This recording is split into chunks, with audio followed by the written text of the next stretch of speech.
Seeking 2. It was strange, packing away the possessions I had built up over the last few years.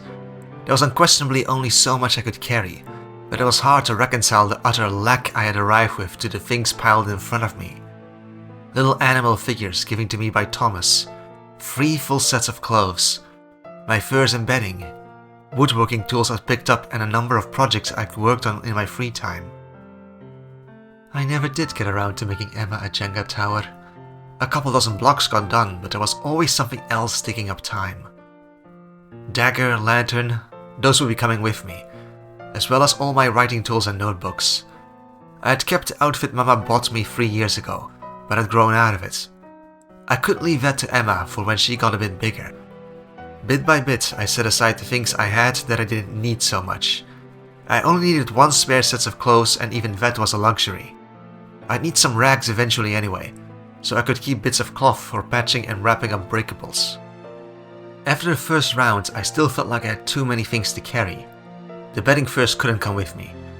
It was spring, not winter, and while I liked the warmth, I didn't need them. Little footsteps behind me preceded the start of a conversation I doubted I could walk away from happily. "You're really going?" Emma asked miserably. "I don't want you to leave! You should stay!" I turned around. Seeing the crestfallen and unhappy face Emma was showing wasn't nice, but she wasn't going to dissuade me. "You've known I was going to." "But why?" she screamed, balling her fist up and stomping her feet. "We have Mama! You're my big sister! You don't need to leave!" "Because Celestine isn't my Mama. I need to go find her. My mother. I have to." "You don't! You don't!" "Emma, stay!" she screamed, then rushed at me and pulled on my dress. "Please stay. You said you'd be here. You're my teacher. I still have lots to learn. Don't you love me enough to stay?" "Mean," I told her, pulling her into my lap and holding her tight. She was crying because of me. I didn't like the parallels to my own mother leaving. "You've known I was going to leave all along." "No, Shush." I pulled her tighter, blocking off her mouth. "Let me speak. I'm going. You can't stop me. But I'm going. You've had a long time to know I was going, and I'll come back. I'll be there for when you go to become your mother's apprentice. I promise." She wriggled free enough to keep begging and whining, pleading with me to stay. In the end, the promise wasn't good enough, and she pulled herself away from me entirely. "If you're going, I hate you!" she yelled, her face covered in tears. She wiped her eyes quickly, shooting a red-eyed glare my way before running off. I couldn't let myself think of the way she was being hurt by me leaving. It was different from what my mother did. I wasn't abandoning her. I would come back. I was going to keep that promise no matter what, and I wouldn't blame her for saying what she did, even if it hurt to hear her say it. Maybe leaving by myself at 12, to travel alone before I was even close to being a real adult, was more than a little crazy, but I could manage it. I still remembered what it was like with Mother. I could provide myself with plenty of food as I went, had skills well suited for making coin on the road, and I had the means to defend myself. Even a well-appointed group of bandits would hesitate to attack a magic user. Young or not, fear and suspicion were more likely to keep me safe than my practice in combat with Thomas. Staring down at my packs, I pulled out more things I didn't need. The wraith, the stupid wraith I made for myself when I gave the one that actually mattered to Mother, I tossed aside. I didn't need it anymore, no reason to keep it. The only figurine I needed was the one Celestine had imbued magic into. The rest were pretty but not useful. At best I'd sell them for coin, and that would be a terrible use for gifts. After an hour or so I was satisfied. No reason to linger. I didn't like leaving things as they were with Emma, but I couldn't fix them in a day. Only time would do that, and I wasn't waiting that long. For all my determination, anxiety still boiled in my guts as I hefted and tied on the packs. I was finally ready to leave. I said my farewells to Robin and Marcus before setting off. I think Robin wanted to make a show of it. He gathered everyone come morning and sent me off at a party, but I wasn't staying. I itched to get moving. If I stayed tonight, I might not leave at all, and the idea of being stuck because of anxiety, a shackle that nearly ruined my last life, burned at me. No, best to start moving sooner.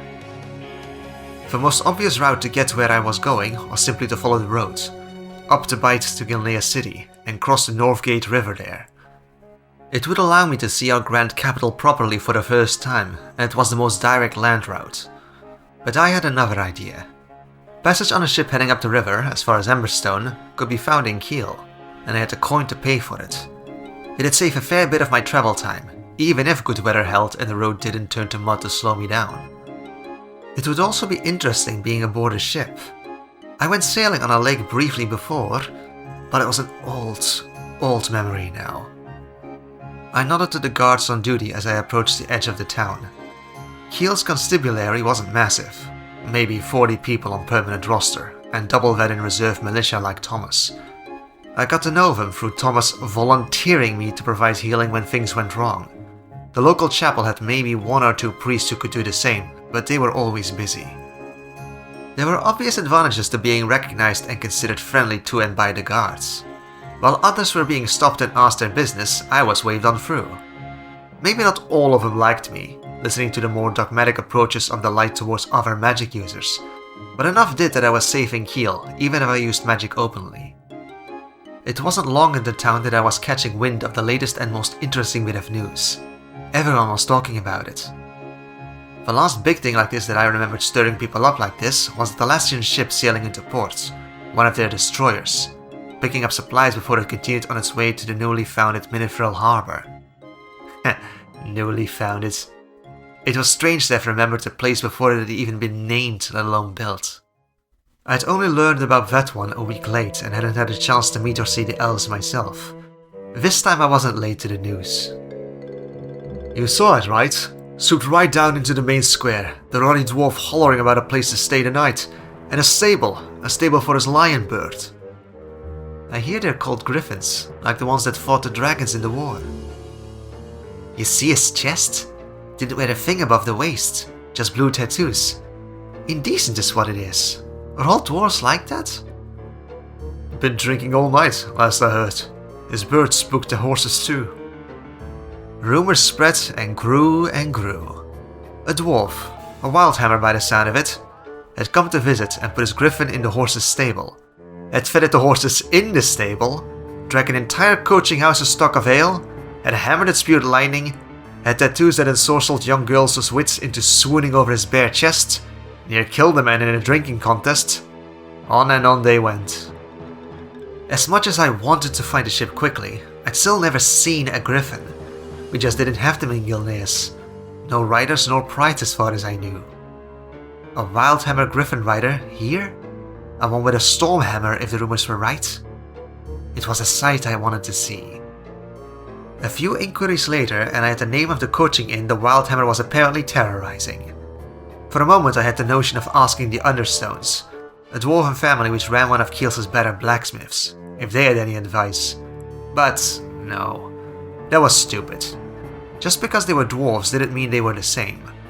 Bronzebeards and wildhammers were, well, wildly different peoples. Sure enough, it was very easy to spot that something was off at the missing wheel. A crowd of gawkers was staring towards where the griffin had taken nest. A stall at the end of the stables besides the inn had been left open for all to gaze upon it, which seemed rather foolish with how irritated the mount appeared. There wasn't a horse anywhere near it. More than half the stables had been abandoned due to the large predators squatting in the stall, which couldn't be good for the inn. They relied on being able to change horses on stagecoaches for their business. But they were also the only place that would have had the combination of shelter, drink and stabling for the wildhammer, so I could see why he ended up here. What are you doing, girl? A man hissed, trying to grab my shoulders as I walked towards the griffin. You took a lad's hands off. You can look but keep your distance. I dodged his attempt to grab me and eyed him. Looked like a merchant, decently wealthy.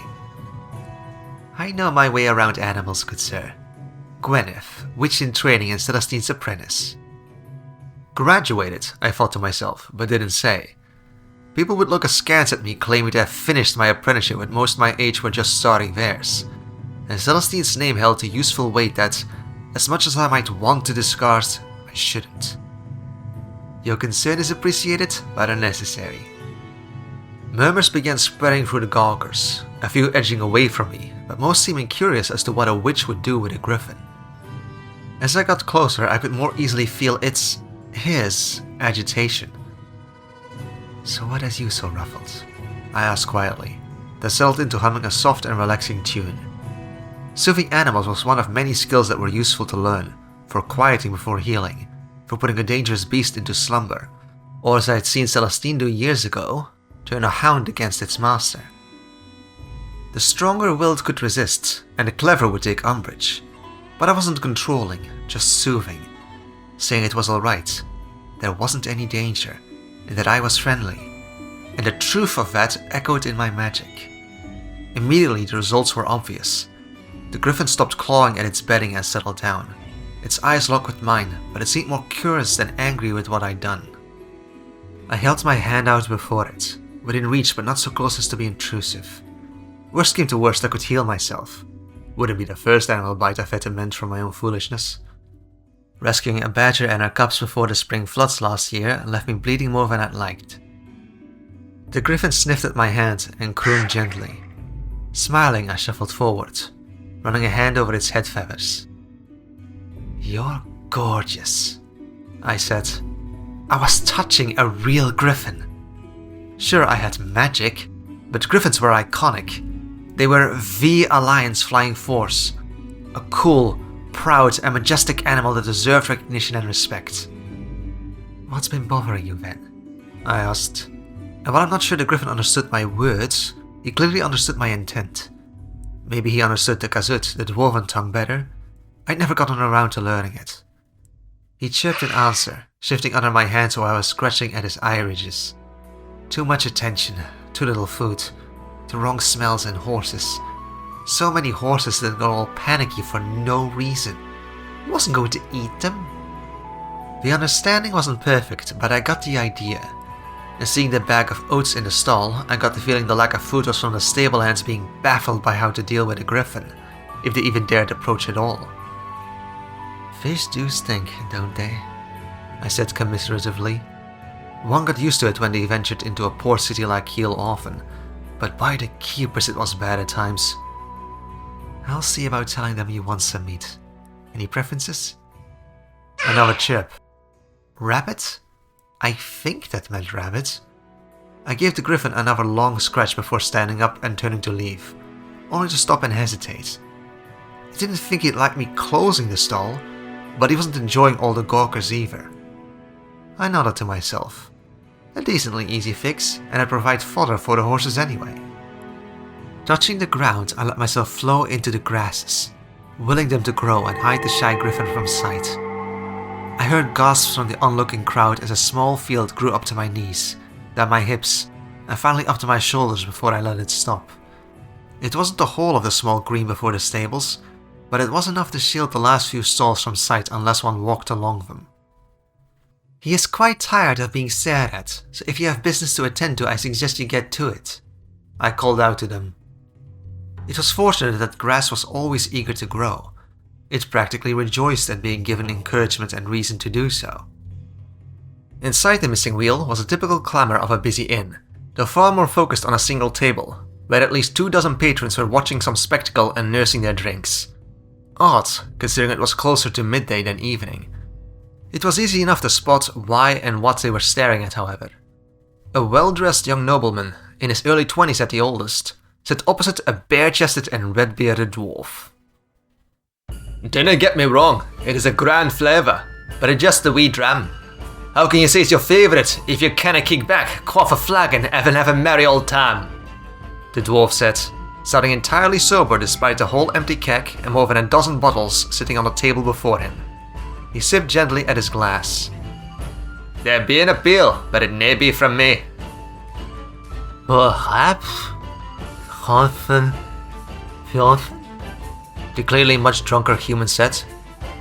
"Perhaps, yes, my lord." If whiskey is... He screwed up his face, losing track of whatever he had been meaning to say. Johnson, I do believe I'm quite drunk. Just a wee bit, laddie. The dwarf laughed, a deep and rumbling sound. Shouldn't you have taken a second flagon of Thundermar? Despite having some difficulties with his coordination, the noble kept himself together surprisingly well. But it was delicious, he stated clearly, giving the dwarf a slightly wobbly nod. This is what the Wildhammer was doing while their griffin was outside getting gawked at and going hungry? I couldn't help but frown. He should have been treating his mount better. Wildhammer, I said, walking up to them. A couple of the men standing around the table, either friends or suited guardians for the noble, moved to intercept me, to stop me from interrupting the two. Get away, girl, his lordship's busy, one of them said. No. Loud laughter as the dwarf started on a story about a lord from the war who couldn't hold his dwarven ale either. I didn't care much about how a Stromic noble got into a drinking contest and ended up pissing himself in front of his men. Frankly, I was disappointed that this was why there was a surly beast outside. Wildhammer! I yelled, trying to get his attention as several men moved to block me. You're... Oh shush! Someone put their hand over my mouth. Ruddy child. For a moment I felt little more than shock. The people of Kiel knew better. Then my surprise turned to anger. Ours was not flashy magic, but it was still magic. The flooring of the inn was old and dead, but even so it remembered being alive. It still listened and spoke. New roots burrowed into the ground on which it was laid, and branches grew out to latch onto the fool's legs and arms, prying them away from me. What in the never? The man screamed as his arms were bent behind him. That's Celestine's girl, a local hissed, only to get elbowed by another. Shush, don't make the girl mad at us too. I didn't say a word to the now panic-stricken man, trapped as he was in thick branches that were now growing leaves. I merely glared at him as the acrid stink of urine filled the air. The inn was silent as all eyes fell upon me. Even the clearly drunk noble boy was staring at me, though for him he seemed more puzzled than afraid. Wildhammer, I said, turning to the bare-chested dwarf. Your people are known for their mounts, their great beasts who are strong enough to contest dragons in the air. The bond between a griffin and his rider was made legend by high-famed Cordran and Skyri. He nodded, his brow furrowing. So then, why is there an unhappy, irritable, and hungry griffin in the stables? I stared at him as the faux tree finished its growth, flowers blooming in fast forward, and then growing into a small bundle of ripe cherries right beside my head. He has been gawked at all morning, has unsettled the horses and is irritated by them. And to fill his empty belly, someone tried to feed him, a predator, a sack of oafs. As I kept up my glare, I plucked the cherries, popping one into my mouth. The Wildhammer pushed his chair back and stood, half a dozen emotions flashing across his face as he processed what I had said. He was well built, stocky and short like all dwarves, but underneath his giant flaming red beard he was all muscle. Firm pectorals and abs were plainly visible without the often mocked beer belly all dwarves were said to possess. Blue clan markings covered his bald scalp, the upper reaches of his arms and shoulders, and across his chest as if highlighting his musculature. What little of his face that could be seen through his beard was strong, though marred by the growing frown on his face. It was sworn to me that Featherstone would be taken care of, he grumbled with a rumbling baritone. And you say he'd be hungry? How could you know that? It wasn't an accusation, there was genuine curiosity in his question. I'm a witch? I shrugged. For most it would be answer enough. So I asked. I let go of a man who had grabbed me, dismissing him with a wave as I slowly worked to restore the floor. I wasn't so heartless as to force the proprietor to replace his floorboards at his own expense. I'd be planting the pips later as a way to return the favor the old wood had given me by listening to my call. It couldn't really grow again inside the building like this if I left it alone anyway. The Wildhammer chuckled at my answer. Aye, suppose that's the way. A witch? Might never heard of them before. He eyed me curiously. Thane Caden of the Kind Feather clan, out of Airy Peak in Wildhammer lands. My courtesy wasn't the best practiced, but I tried my best. Gwyneth Erevin, daughter of Erwin and apprentice to Celestine Tollbecker, the witch of Baron Hagen's lands. Caden hummed. You've got me a mite curious, lass, but if Featherstorm's in a strop, I better go quick. Oi, innkeep! Get some ruddy rabbits for me bird, or a leg of meat or something. You promised me you'd be taken care of and I ain't. He picked up his hammer, which crackled with electricity for a moment, and veritably stormed off outside. I couldn't take my eyes off him as he went, my attention thoroughly fixed on his retreating back. Johnson, did she say her name was Erwin? The noble boy said, startling me out of my staring. She looks like the Erwin who fixed Mother's rose garden some years ago. His brow was furrowed at me as he kept blinking, as if to focus his gaze better. Tell her she did good work, Johnson. Mother loves her roses. But I think I shall retire for the night. Johnson, his manservant, was standing protectively between me and his charge. It is midday, Master Roderick, he said, his tone even and with a perfectly straight face as he continued watching me. Is it? The noble boy said, then shook his head. No difference, Johnson. Her father will not be joyous. And I believe this is the good Lady Witch's daughter, not Miss Erwin herself. Conveyed the young master and duchess's compliments to your mother, girl, he said, giving me a short nod before attending to his lord. I almost blurted out that Mama had left, but instead I just nodded. I'd tell her when I found her. The common room was still staring at me, the nobles' nervous guards eyeing me. The one who grabbed me had outright fled.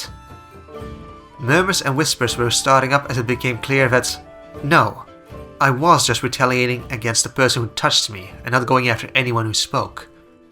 The thing I could make out best were the locals telling the travelers about me, my apprenticeship to Celestine, and the Baron's tacit support of our presence. It was funny in a way. Old Grimsby actually lived in the town, but she kept to herself, kept her magic to herself. She was a noisy old biddy otherwise. And with both Celestine and I practicing our craft openly despite living an hour-long walk from town, we were the witches of Kiel Harbor, or even the Bight as a whole in people's minds. Waving faintly at the proprietor, who was glaring daggers at me for damaging his floors or spooking his customers, I turned and headed outside. Nothing I'd done would get me in trouble with the guards, and while the noble boy getting upset at me was a concern, he had been quite genial about it.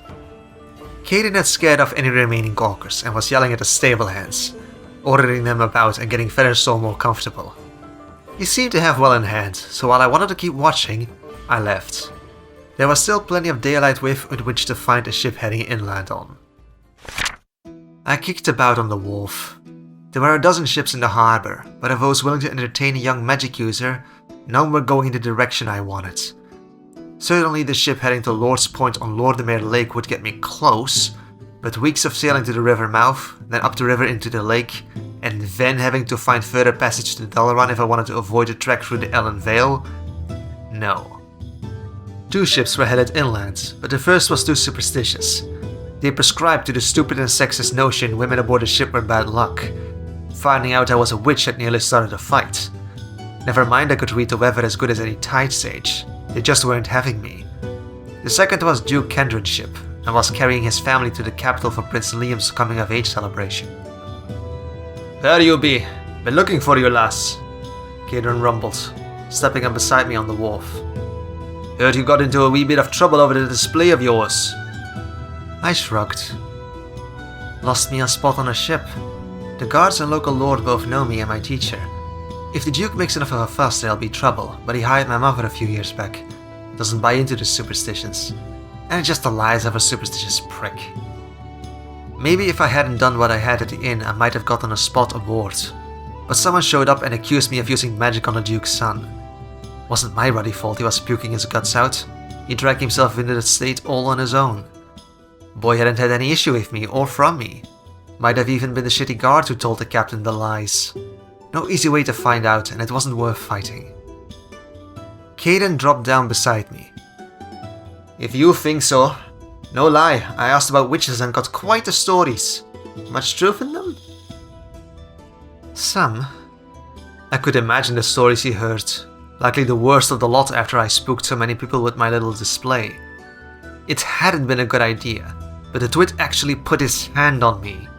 Letting that stand would have been a mistake. We hear the spirits of the land, the sky, the animals.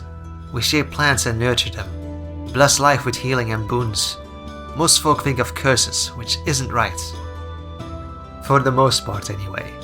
There were certainly plenty of ways to ruin a field or make a mess of someone's life when nature listened to you. And I was sure there were black sheep amongst the witches, even if they weren't part of the covenant gathered at Taldoran that fueled the stories. Caden hummed for a moment, and I kept kicking my feet back and forth above the water. It was getting late and I'd need to find somewhere to sleep soon.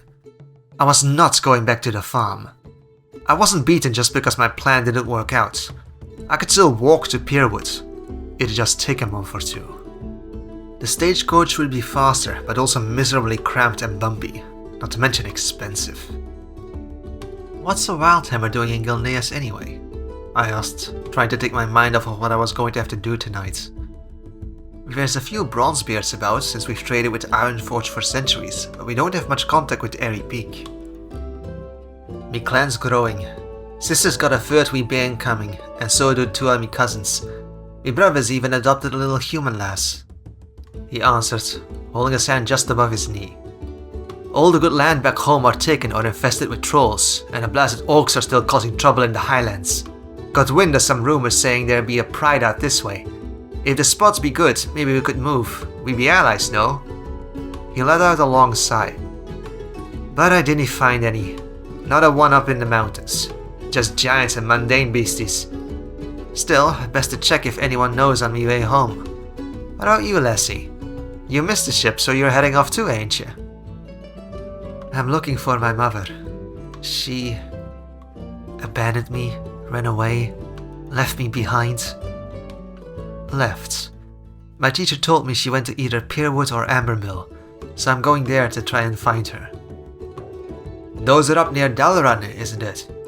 Caden said, rubbing his chin. Ambermill's the town on the border with the mages. Pierwood's by Silverlane's Keep and the Elm Vale. Most maps weren't terribly accurate, certainly not topographical, but they still laid things out decently enough. Unless there's a new ship in the morning, I'll be walking. And it would be a long walk. Nah, better some liked you, lass. You can take another rider and I'd be heading east and north anyway. Caden eyed me as I processed this offer. Unless you'd be afraid of heights. I shook my head frantically. No, I'm not. That's... Heights? Heights were fine. I was going to ride a griffin. That sounds brilliant. Thank you, Master Dwarf. He scoffed. Caden, lass, or if you must be formal, call me Fane. Earned a title for me clan alongside me brother in the war. Even 4-star hammers myself. He patted the hammer on his belt. Just don't try to make me pronounce your name. It's twistier than an elf's attempt at honesty. Then thank you, Caden. I grinned. Honestly, mine wasn't even one of the more awkward older names. And call me Gwen if that's easier.